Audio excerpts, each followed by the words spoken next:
Hello cello players, we will be working on Etude in your Suzuki Book today. Etude has a lot of string crossings, so let's start by warming up our bow to get those string crossings successfully. I'm going to start by doing half notes on my D string and then crossing over to my G. And when I'm doing that, I'm making sure that my elbow moves when I'm crossing strings. So starting on my D string. Join me.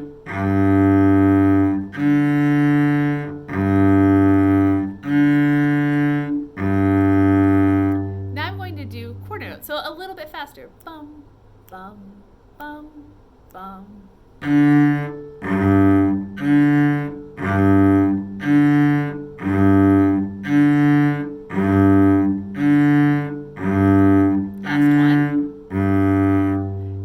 Do eighth notes, so I'm using smaller bows, but that elbow is still moving.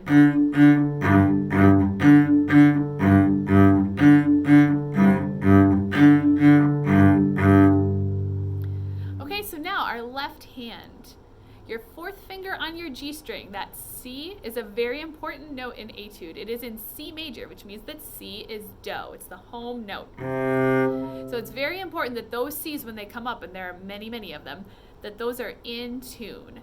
So let's start by practicing our hover. Make sure your elbow is up high enough so that C can go right down on the tape. And we're going to go between that C, that fourth finger, and an open G. And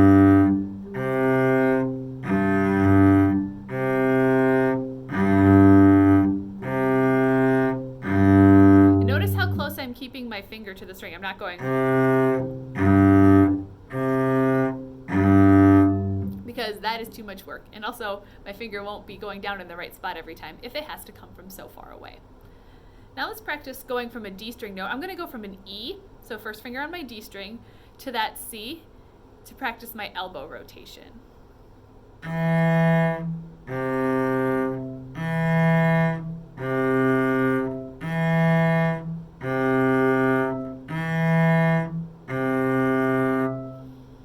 Okay, so just listen for those C's, make sure that they ring when you get to them. And now I want to work on Etude in little sections, so unlike previous videos, I'm not going to do a full playthrough. There's a lot of notes in Etude, and that has its own challenges, but really the biggest things to focus on are your string crossings and your left hand position. You will notice when you are reading the music of Etude that some notes, the stem of the note goes in a different direction than you're used to, so just take care to make sure that you're looking at where the head of the note is, if it's on a line or a space. So an example of that is right away in measure 1. Your first note is an E, a first finger on your D string, but the stem of the note is pointing up when usually it would be pointing down because of the other notes that it's hooked onto in that group of eighth notes. So make sure that you're watching for where the head of the note is. If you're totally stumped, remember the Suzuki Book does give you some finger number hints, but don't rely on those too much, because first you want to learn how to read those notes so you can be independent, but also sometimes you'll end up playing the right finger but on the wrong string because you're only looking at numbers and not where the head of the note lives on the music staff. So our first note in all of Etude is an E, and already we have both challenges that we were talking about. We have a string crossing, and we have a fourth finger on our G string. So we have challenges for our right and left hand. So let's use that as an exercise to get into the song. So I'm going to loop the first measure in slow motion a bunch of times to make sure that we're getting all of that set. All right, so I'm going to go about this speed. Bum, bum, bum, bum.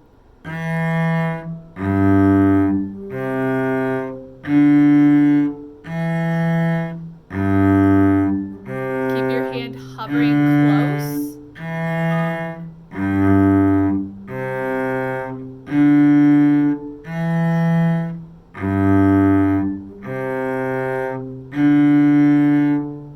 And if you need to slow that down or do it more times, just pause the video, play it till you got it.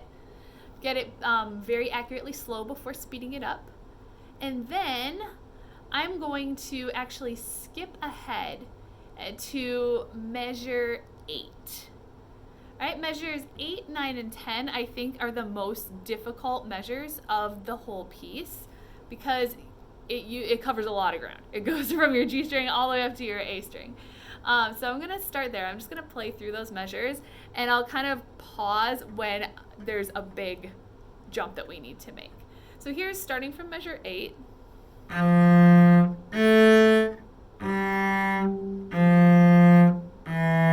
Okay, right here, we've got a rotation down to our G string, and then go to our A string, walk down,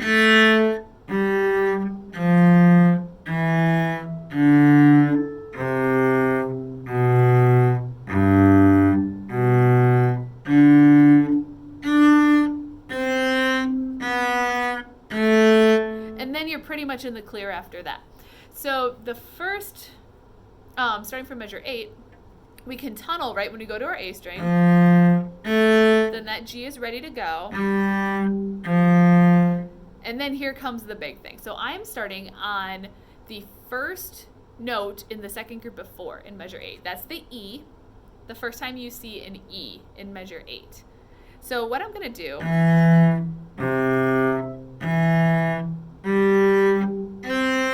is land on the first note of measure 9 and make sure I got it. Okay, so I am starting from the first time you have an E in measure 8 and ending on the first note of measure 9. And we're just going to check and make sure we made it there. Okay, here I go. Ready, go.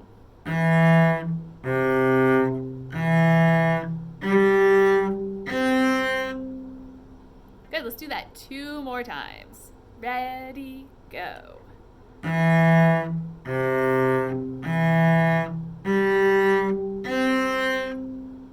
And one more. Ready, go.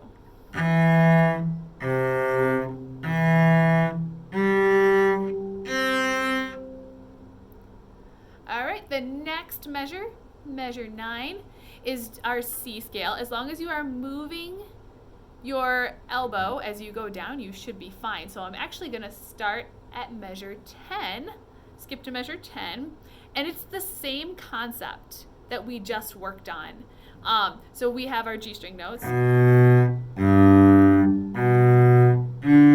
then the whole hand moves over to the A string.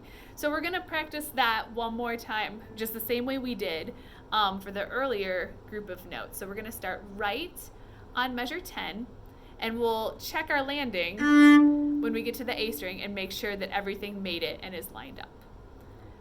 And we'll do it 3 times as well. Ready, go.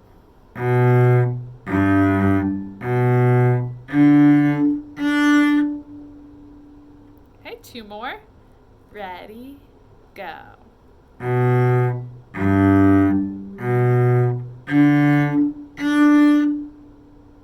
Last one.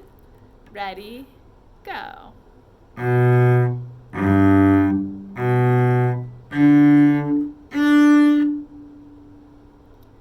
Alright, so those are the tricky transitions. Just to finish things off, I'm looking at the last 2 measures of Etude, and that goes all the way down to our open C. I'm going to play those last 2 measures for you. Starts on an E.